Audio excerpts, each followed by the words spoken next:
the next session for Nicky Hamid, who we call the Professor of Happiness.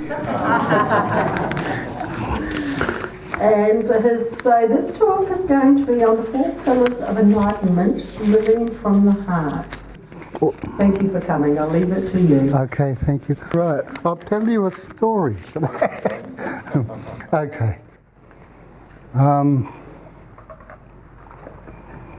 I wrote a chapter in my first book, the first full book I did in the spiritual line. The book is called All You Can Be, Empowering Awakening Angels, which is you. And it was a chapter in the book, and I've developed it a little bit, but it still comes back to basics. The book was about basics. I wrote the book for anyone who's starting off. I came across lots of people who decided, if you like, to go on the spiritual path, and it's opening up, and there was stuff coming from everywhere, and they didn't know where to begin or where to go. So I wrote the book to give them a little taste of everything, but an overall picture of who we are as human beings. That's when I first came across the 4 pillars of enlightenment as a title. It was the same book I told you that everybody in my bedroom was filling the room and getting their heads in the way, because I was writing furiously and they were getting excited too. So I knew the book was going to be something, and it was such a joy to write. It was such a joy to write, even though I was writing things that I had known for a long time. It always comes in layers, you know, just like I was saying earlier, where there are layers and layers of light, there's layers and layers of information and knowledge, and it unfolds. You know, we have the truth, and I mean, what's the theosophical motto? There's no religion higher than truth. And I would add to that a bit, like I always do, got to put my spoke in. Yeah, truth is not the truth, it unfolds. As you grow and as you expand, the truth changes. So you have a belief that's useful, and then you get new knowledge, and that belief is no longer useful to you. So knowledge is useful or useless. It's not true or false as much. So I have a truth. And I get my truth from my heart. The heart has the knowing, and the knowing changes. And up here you have this other knowing, which is what I call higher knowing, the higher heart. And that's what gives you the yes, no. Immediately you know when something resonates or when it's not right, at least for you. And you get this no. And the thing is, we get no more often than we get yes. And you can be taught in the spiritual life where you've got to be positive, you've got to look on the light side. But often you're getting no, saying, yeah, it might appear light, but underneath it there's something else, and you don't need that. You don't need to go there. But we don't listen, and we go there, and we find out the hard way. We do the long route. So the 4 pillars of enlightenment are very simple, and you all know these.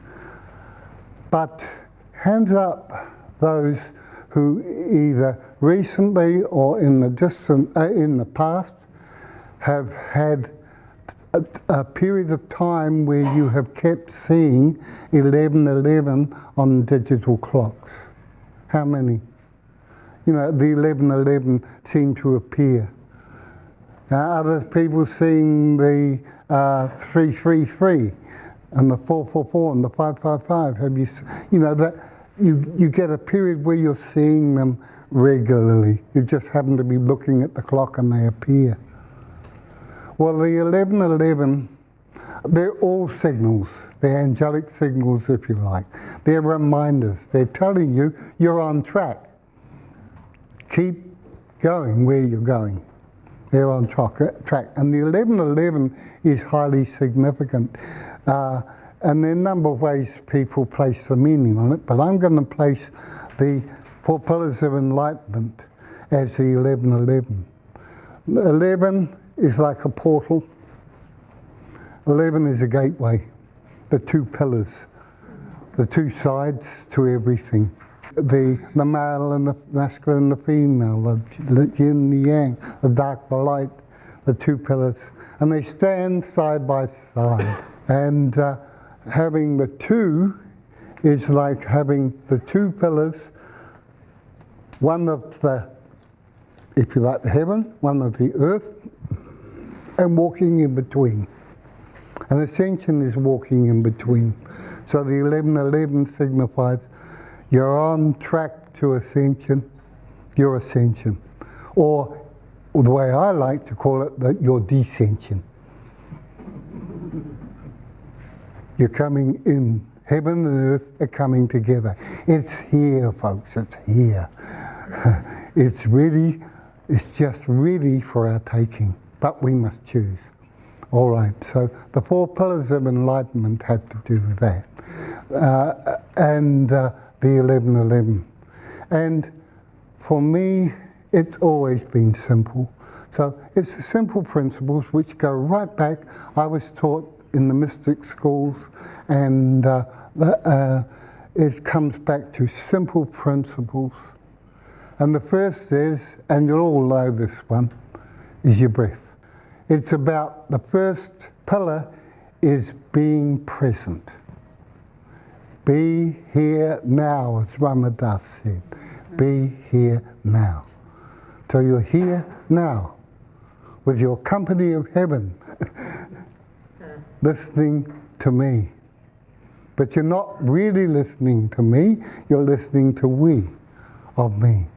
Because I tell you that many times I have spoken publicly, and people come up to me and say, oh, I liked it when you said this, or want to discuss something. But nearly always there's been someone who said, Nicky, I liked it when you said such and such. And I never said it. Oh. I never said it. Because you come to hear what you need to hear. And you will hear it. Because we're in great company. We're in company. And if you're open, you will get what you need. And that's the beautiful quantum truth we live in. So be present. The more you are present, the more you're open to receive what is yours. And be into the divine flow. The flow that I was talking about before. And it's a movement between these 2 sets of pillars. Coming down into being, seeing and playing in the movie, and then coming back to see from the top of the hill the view you have been and you've experienced. Wow! Wow! What a game we play! It's amazing. And how well we play it, because we even fool ourselves that it's real. That's how good. And when you pass over, you're going to get an Oscar. You played it so well, you fooled yourself. So we have gone through the trauma in order to find out who we're not. Which is the contrast, you remember the shadow? The shadow is the point of choice. So you find out what you're not in order to be able to choose who you are or what you are. And you do that because there's no time, there's only this moment. So being present is the first pillar of enlightenment. And it has 2 bits to it. One is the simple awareness, like I'm sitting, I'm watching, I see these people, but it's a movie. There's a vast interplay of frequencies as our auras mingle. And each one of you has your own point of view. And it's a beautiful point of view. And I don't have to agree with your point of view, but I can get another way of looking through your point of view. It's amazing. And someone mentioned about a lot of people are feeling, and I'm getting a lot of this with people I contact, with a feeling of not knowing where you're going at the moment, not knowing what really life is. You've had a purpose, but your purpose, what you did in life, doesn't seem to have the meaning much at all. Anybody getting that feeling? And it's like, who am I? What am I really? That identity. And that is necessary. It's necessary to begin to drop our identity. And so we're learning to drop attachments. Attachments to our children, attachments to our parents, attachments to our job, attachments to where we live. All those things are going through a process of not meaning much, of coming and going, and nothing to hold on to. Why? Because you're giving up your old identity. It's no longer, who am I? Who's this Nicky Hamid? It's, what am I? A mighty being on a journey in this reality, in this dense reality. But it's not dense yuck. It's dense an opportunity. Because what am I doing? I'm melding that experience, that frequency into my being. And it takes guts and stamina and strength and longing and will and love of a vast amount to come here and do that consciously. So it's not going to be easy. But the result is beautiful. I look out here and I see you. It's beautiful. Anyone who's ever come to me for help, no matter how they've said it, there are two things they come for. To be seen. And you can't see a person unless you are in the moment. You can't see a person if you're coloured by all their past, or the way they speak, or the way they look. But when you see them, you see soul. Soul to soul. But when they can know that they are being seen, you want to get to teenagers. You've got to get to a point where they feel seen, not where you can tell them they're seen, but where they feel seen. You get it? Your children want quality time. What is it? A time when they're seen and they feel seen. And it can be like that. It doesn't need to be ours. And the other part is to be loved, because they're looking for love. Because they came as love. And so that's what they looked for. And they didn't find it. They found everything how they weren't loved. And it's nobody's fault. It's their path.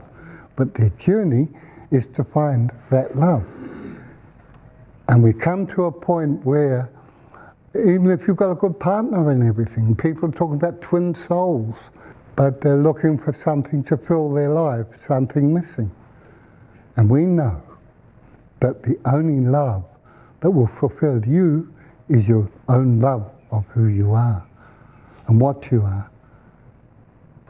It's appreciation. It's not a romantic love. It's not a wow love. It's just, it's good to be me.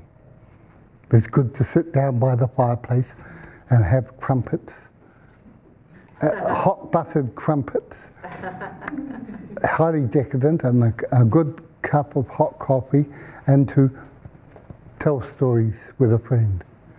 It's like being at home with yourself, being able to smile, that inner smile, the smile that it secretes in our brain, chemicals, and in the Vedas they call it amya, which means honeydew. It's the honeydew that the brain secretes when you're in smile. And you can switch on smile any time. But when you're attached, you don't realise how attached you are until you're going to lose it. And we're being asked to detach from things. Now, detachment is different from disengaging. So when you detach from, say, your mother and father of the past, for reason you let go of your emotional attachment. That doesn't mean to say you're going to love them any less. It just means you're letting go of the hooks that they have on you and you have on them. It's always mutual, that you have hooks on each other and you let go of those hooks. And we, all humans on this planet, according to their own awareness, are learning to drop their attachments and drop a lot of the identity they have. You can't live in the new world with the old identity. You've got to start recognizing more of who you are. So if it's happening to you, realize that it's part of the process. You have no choice. You asked for enlightenment. And we're here. We're here. And the energies are such that you'll get it. And you can get it kicking and screaming, or you can go quietly and lovingly and feel it as an opportunity. It's not to say that we won't have the human reactions of pain, of anxiety, of anger, of frustration and so on. They're all part of it. But they're also signals for us to learn and let go and find our peace, our present-centeredness, the first pillar. So you do it immediately. I said breath. Breath is the way you do it. Because every time you breathe in, if you can consciously, when you remember that you're breathing in the light, you're breathing in the light down into your body and then out into your field. Expanding. And just whenever you think of it, you're standing in the queue, you've got nothing better to do. Instead of your mind going, go to your breath, go to your breath. I'm home. I'm home. And watch your breath going in and out. You get plenty of opportunity. You can't tell me you don't have time. Just do that. So that's the first part. That's present centering. And the second thing is more general. It's awareness. And this can be practiced too. For example, I can be writing furiously and stop. And instead of being attached to the next idea, I can look out the window. Look out the window, I'm immediately in another dimension. I've switched dimension. And be present there. And then be present, come back to here. Or I just feel like being present going down the stairs. So I consciously go down the stairs rather than automatically go down. You have to be careful with something like that, because when you consciously go, after all these years of going down intuitively, you can trip. but being aware, or consciously taking a bite of bread and chewing it, and being aware of every taste and the feel in your mouth and the feel as it goes down and so on. Simple awareness is bringing you into the moment. Or going on a route to work in the car and deliberately going on a different route. Just making a switch which makes you conscious and present. There's 1,001 ways you can do this. You go to a monastery, a Zen monastery, and one of the things they're teaching you is to be present. You know, to weed and be totally present with the weeding. Not about anything else going on in your mind. So you don't need a retreat to do it. You can do it anytime. It's all grist for the mill. It's all practice of being present. Because when you meditate and you've gone into the void and you come out, you're present. You're fully present. So when I go into meditation, when I teach meditation, I teach it this way, that you sit, and it's the time you say, the universe is perfectly unfolding as it should. It's in perfect expression. And I'm here. I'm here. I'm present with it.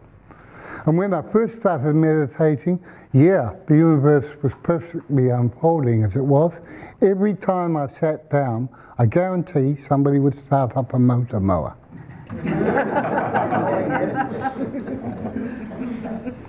Somebody knew. Wherever I was, somebody knew I was going to meditate, because I liked especially to do it in the day. And I was trying to do the style of shutting it out so that I could concentrate, and it didn't work. So I thought, okay, I've said the universe is perfect, everything is in its place, so is the motor mower.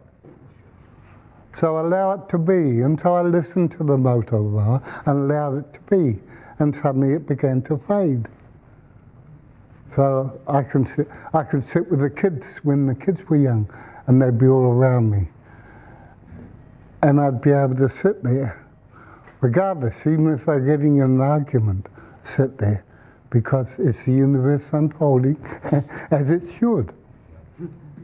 I mean, if there was an emergency, I don't think I would have been allowed to let it go, but just generally life. So the birds, or the traffic, or whatever can be, or an itch, could be an itch without me having to scratch it after a while, because it's just an itch. It has no quality because you're sitting there. That's the kind of meditation, but be able to have that practice. You can do it if you can't sit and meditate, you can do it walking. Walking, I listen and I see. And just be present, not with all this chatter going on. It's practice. It's practice. And there's no excuse except you choosing not to. And if you choose not to, that's okay too. There's nobody saying you're wrong, because you're loved. You're loved regardless what you do. So you can't get away with that, away from that. But if you want accelerated progress, clearing the field, then you need to be in a place where you're in stillness and quietness and clarity, and you come out. It always comes out, and you see clearer. It's so simple. And you all know this, don't you? You know all this? Of course you do.